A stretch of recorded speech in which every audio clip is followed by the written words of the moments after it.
അക്കൗണ്ടിങ്ങിലെ ഒരു case study scenario ആണ് പറയാൻ പോകുന്നത്. അതിലൊരു സൊല്യൂഷനും എങ്ങനെയാണ് ജേർണലൈസ് ചെയ്യുക, അതെങ്ങനെയാണ് അക്കൗണ്ടിങ് ചെയ്യുക എന്നുള്ളതാണ് പറയുന്നത്. ഒരു സപ്ലയർ, ഒരു ബയ്യർ, ഒരു തേർഡ് പാർട്ടി, ഇവർ മൂന്ന് പേരും തമ്മിൽ ഒരു കണക്റ്റഡ് ആയിട്ടുള്ള ഒരു ട്രാൻസാക്ഷൻ നടക്കുമ്പോൾ അതിനെ എങ്ങനെ അക്കൗണ്ട് ചെയ്യും എന്നുള്ളതാണ്. അത് സിമ്പിളായി തോന്നും, പക്ഷെ അതിൽ ചെറിയൊരു ആം, ഒരു ഒരു ഒരു കോംപ്ലിക്കേഷൻ അതിൽ കിടപ്പുണ്ട് എന്നുള്ളത് നിങ്ങൾക്ക് മനസ്സിലാകും എങ്ങനെയാണെന്നുള്ളത്. ഓക്കെ, സിനാരിയോ എക്സ്പ്ലെയിൻ ചെയ്യാം.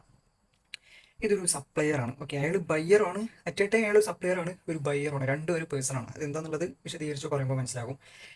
ഇത് ഒരു റെസിപ്പിയൻ്റ് ആണ്, ഇത് തേർഡ് പാർട്ടിയാണ്. ഇനി സിനാരിയോ എന്താണെന്നുള്ളത് പറയാം. ഈ ഒരു സപ്ലയർ ഈ ഒരു റെസിപ്പിയൻറ്റിന് ഒരു സാധനം സെയിൽ ചെയ്യണം. ഓക്കെ, റെസിപ്പിയൻറ്റിന് ഒരു സാധനം സെയിൽ ചെയ്തു. അപ്പോൾ റെസിപ്പിയൻ്റ് എന്ത് ചെയ്യണം? പൈസ കൊടുക്കണം. ഓക്കെ, അപ്പോൾ സപ്ലയർ ബയ്യർക്ക് ഒരു സാധനം സെയിൽ ചെയ്യുമ്പോൾ സപ്ലയറെ സംബന്ധിച്ചിടത്തോളം എന്താ എൻട്രി വരിക? എന്താ എൻട്രി വരിക? സപ്ലയറെ സംബന്ധിച്ചിടത്തോളം റെസിപ്പിയൻ്റ് ഡെപ്റ്റർ ആയിരിക്കും. അപ്പോൾ debtors account, debtor to sale, ഇല്ലേ, അവർക്ക് സെയിൽ നടന്നു, അത് 1,00,000 രൂപ. ഓക്കെ, 1,00,000 സെയിൽ നടന്നു. ഇനി റെസിപ്പിയൻറ്റിനെ സംബന്ധിച്ചിടത്തോളം എന്തായിരിക്കും എൻട്രി? റെസിപ്പിയൻറ്റിനെ സംബന്ധിച്ചിടത്തോളം അത് പർച്ചേസ് ആണ്, അല്ലേ. അപ്പോൾ പർച്ചേസ് അക്കൗണ്ട് ഡെപ്റ്റർ ടു എന്താണ്? ക്രെഡിറ്റർ. ക്രെഡിറ്റർ ആയ ഈ സപ്ലയർ ആണ്. ഓക്കെ, അപ്പോൾ ക്രെഡിറ്റർ ആണ് എത്ര? 1,00,000.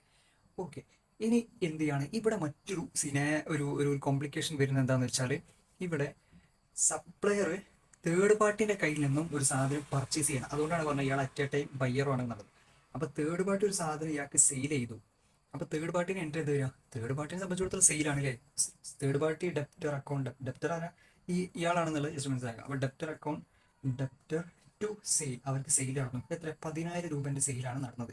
അതായത് ഈ സപ്ലയർ ഉണ്ടല്ലോ, ഇയാൾ ഇങ്ങോട്ടൊരു സാധനം സെയിൽ ചെയ്യുമ്പോൾ ഇയാളെ കയ്യിൽ നിന്ന് വേറൊരു സാധനം പർച്ചേസ് ചെയ്യണം. അതാണ് നമ്മുടെ സീനാരി. അപ്പോൾ പർച്ചേസ് ചെയ്യുമ്പോൾ ഇവൻ്റെ അക്കൗണ്ടിൽ എന്ത് എൻട്രി ഇടും?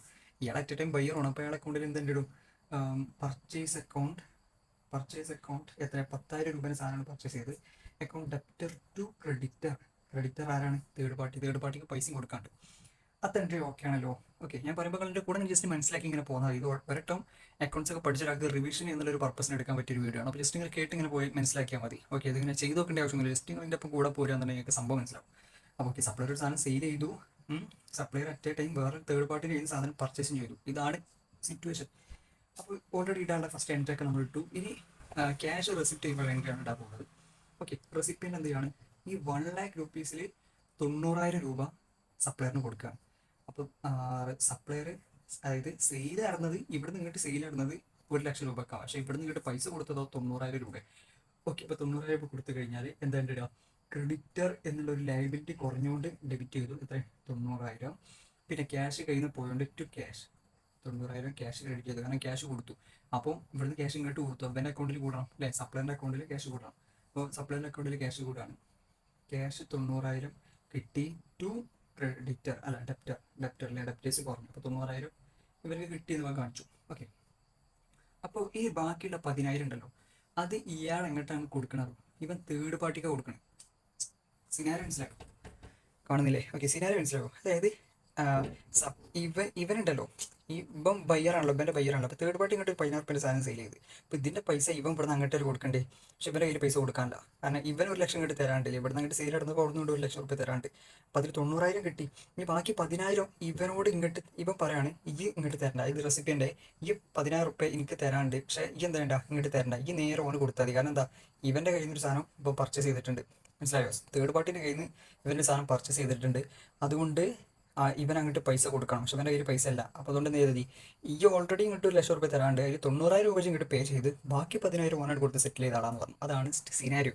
അപ്പോൾ അതിനെങ്ങനെ അക്കൗണ്ടിങ് കണ്ടിടുക? ഇനി 10,000 രൂപ ഇവൻ ഇങ്ങോട്ട് കൊടുക്കും. ഇവന് കൊടുക്കുമ്പോൾ ഇവനെ സംബന്ധിച്ചിടത്തോളം ക്യാഷ് 10,000 കിട്ടി. ക്യാഷ് 10,000 കിട്ടി. ഇവൻ്റെ കയ്യിൽ നിന്ന് കിട്ടി എഴുതാൻ പറ്റുമോ?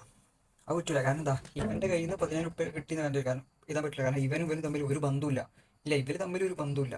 അപ്പോൾ ക്യാഷ് 10,000 കിട്ടി. ക്യാഷ് 10,000 ഡെബിറ്റ് ടു എന്താ? ഇവൻ്റെ പേര് ചെയ്താൽ പറ്റുമോ? പറ്റൂല. പക്ഷേ ഇവൻ്റെ പേര് ചെയ്താൽ, കാരണം എന്താ? ഇവൻ ഓൾറെഡി ഒരു സാധനം പൈസ തരാണ്ട്, കാരണം ഇവിടെ ഡെബിറ്റ് ഇട്ടില്ല. ആ ഡെബിറ്റിനെ ക്യാൻസൽ ചെയ്യാൻ ഇവിടെ ഡെപ്റ്റേഴ്സ് അക്കൗണ്ട് ഇട്ടിട്ട് അത് അപ്പോൾ എടുത്തിട്ടായി ഈ അക്കൗണ്ട് ക്ലോസ് ആയി. ഓക്കെ, അപ്പോൾ ഇവൻ്റെ തേർഡ് പാർട്ടിൻ്റെ അക്കൗണ്ട് നമ്മൾ ക്ലോസ് ആക്കിയിട്ട്, അല്ലേ. 10,000 ഒരാൾ ഇങ്ങോട്ട് തരാനുണ്ടായിരുന്നു, 10,000 കിട്ടുകയും ചെയ്ത് ക്ലോസ് ആക്കിയിട്ട്. ഇനി റെസിപ്പിയനെ സംബന്ധിച്ചിടത്തോളം 10,000 അങ്ങോട്ട് കൊടുത്തല്ലോ. അപ്പം റെസിപ്പിയനെ സംബന്ധിച്ചിടത്തോളം എന്ത് ചെയ്തു? 10,000 ടു ക്യാഷ്, 10,000 കൊടുത്ത്.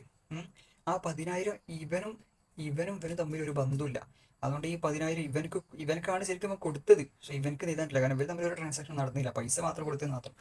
അപ്പം ഡെബിറ്റിൽ എന്താ ഇടുക? ഓൾറെഡി കൊടുക്കാണ്ടായിരുന്ന ക്രെഡിറ്റേഴ്സ് ഉണ്ടല്ലോ, ഇവന് കൊടുക്കാണ്ടായിരുന്ന പൈസ ഉണ്ടല്ലോ, അതിനെ ഡെബിറ്റ് ചെയ്ത് ക്യാൻസൽ ചെയ്യുക. അപ്പോൾ ഇവൻ്റെ അക്കൗണ്ടും ക്യാൻസലായി, ഇവൻ്റെ അക്കൗണ്ട് ക്യാൻസലായി, ഇവൻ്റെ അക്കൗണ്ട് ക്യാൻസലായി, ടാലിയായി, അക്കൗണ്ട് തീരുമാനമായി. ഇനി ഇവനെ സംബന്ധിച്ചിടത്തോളം ഇവനക്ക് 10,000 കിട്ടിയിട്ടുണ്ടോ ക്യാഷ് ആയിട്ട്? ഇവന് 10,000 ക്യാഷ് ആയിട്ട് കിട്ടിയിട്ടില്ല, മറിച്ച് ഇവന് കിട്ടാനുള്ള 10,000 ഇവ നേരെ അങ്ങോട്ട് കൊടുത്തേക്കല്ലേ. അപ്പോൾ എന്താ ഇടുക? തേർഡ് പാർട്ടിക്ക് കൊടുക്കാനുള്ള ലൈബിലിറ്റി ഓൾറെഡി ക്യാൻസൽ ചെയ്യണം അല്ലേ? കാരണം അതിപ്പോൾ ഓൾറെഡി കൊടുത്ത് ഈ റെസിപ്പിയൻ്റ് ചെയ്തു, 10,000 ഇങ്ങോട്ട് തരാനുള്ള 10,000 ഇങ്ങോട്ട് കൊടുത്ത് അത് സെറ്റ് ഓഫ് ചെയ്ത് ക്യാൻസൽ ചെയ്തു. അപ്പോൾ ഇവനെ സംബന്ധിച്ചിടത്തോളം അപ്പോൾ കിട്ടാനുള്ള 10,000 തീർന്നു അല്ലേ? അപ്പോൾ എന്ത് ചെയ്യുക? കിട്ടാനുള്ള 10,000 തീർന്നു. അപ്പോൾ ഡെബിറ്റേഴ്സിന് എന്ത് ചെയ്യുക?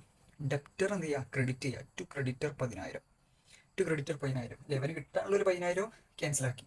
ഇനിയിപ്പോൾ കൊടുക്കാനുള്ള 10,000, തേർഡ് പാർട്ടിക്ക് കൊടുക്കാനുള്ള 10,000 ഇപ്പോൾ കൊടുത്തില്ലേ? അപ്പം അതിനർത്ഥം എന്താ? ക്രെഡിറ്റേഴ്സ് അല്ല, ക്രെഡിറ്റേഴ്സ് ക്യാൻസലാക്കി. ഇവൻ്റെ ഒരു ലൈബിലിറ്റി ഇവൻ കൊടുത്തുകൊണ്ട് ആ ലൈബിലിറ്റി ക്യാൻസലാണ്. ലൈബിലിറ്റി ക്യാൻസൽ ചെയ്യാൻ നമ്മൾ എന്ത് ചെയ്യണം? ഡെബിറ്റ് ചെയ്യണം. അപ്പോൾ ക്രെഡിറ്റർ അക്കൗണ്ട് 10,000 നമ്മൾ എന്ത് ചെയ്തു? ഡെബിറ്റ് ചെയ്ത് അതിനെ ക്യാൻസൽ ചെയ്തു. ഇപ്പം എന്ത് ചെയ്തു? ഈ അക്കൗണ്ട് ഉണ്ടായില്ലേ? ഈ അക്കൗണ്ടും ക്യാൻസലായി, ഇതും ക്യാൻസലായി, ഇതും ക്യാൻസലായി, ഇതും ക്യാൻസലായി. ക്യാൻസലായി മീൻസ് ക്ലോസ് ആയി. അപ്പോൾ ഇങ്ങനെ ഒരു സിനാരിയോ മനസ്സിലാക്കി വെച്ചാൽ നന്നായിരിക്കും. കാരണം നമ്മൾ പ്രാക്ടീസിങ് മേഖലയ്ക്ക് വരുമ്പോൾ ഇത്തരത്തിലുള്ള പല അക്കൗണ്ട്സും സിനാരിയോകളും നമ്മുടെ മുമ്പിൽ വരുമ്പോൾ നമുക്കവിടെ പിടിച്ചു നിൽക്കണമെന്നുണ്ടെങ്കിൽ ഈ കോൺസെപ്റ്റ് മനസ്സിലാക്കിയാൽ മതി. നിങ്ങൾക്ക് എല്ലാവർക്കും മനസ്സിലായി എന്ന് വിചാരിക്കുന്നു. Okay, thank you.